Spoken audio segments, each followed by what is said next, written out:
नमस्कार. आज आपण अतिशय हेल्दी अशी रेसिपी बघणार आहोत. तर ही नाचणीच्या सत्वाचा डोसा तयार करणार आहोत. सकाळच्या नाश्त्यामध्ये हेल्दी आणि टेस्टी खाण्याची इच्छा सगळ्यांनाच असते. शिवाय रोजचे तेच पदार्थ खायला कंटाळा देखील येतो. त्यामुळे पोहे, इडली, उपमा, शिरा यांना एक वेगळा पर्याय म्हणून तुम्ही नाचणीची निवड करू शकता. तर इकडे मी 1 कप ओट्स घेत आहे.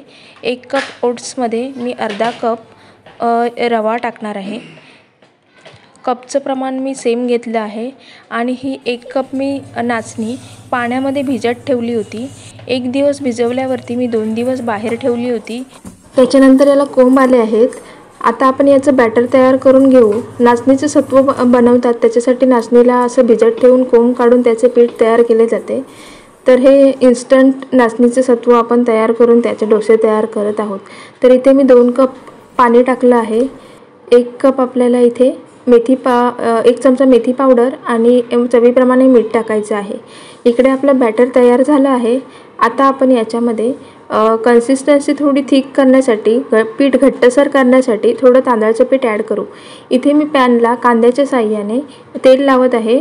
तेलाने आपल्याला ग्रीस करून घ्यायचं आहे, त्याच्यामुळे आपले डोसे पॅनला चिकटणार नाहीत.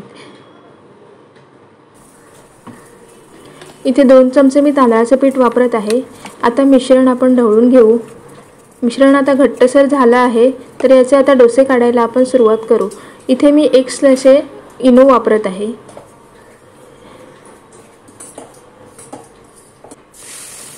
आपला पॅन गरम झाला आहे.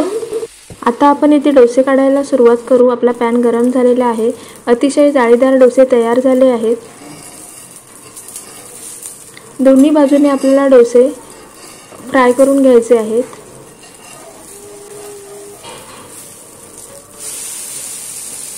झटपट तयार होतात. लहान मुलांच्या टिफिनसाठी, लंच बॉक्ससाठी तुम्ही हे नक्की ट्राय करू शकता. अतिशय हेल्दी रेसिपी आहे. चवीला अतिशय सुंदर लागतो आणि झटपट तयार होतो.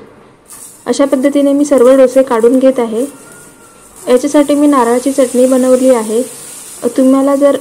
तुम्ही हे सांबारासोबत सुद्धा ट्राय करू शकता. आणि ही जर रेसिपी तुम्हाला आवडली तर नक्की लाईक करा, शेअर करा आणि सबस्क्राईब करा. भेटूया अशाच एका नवीन रेसिपीसोबत. धन्यवाद.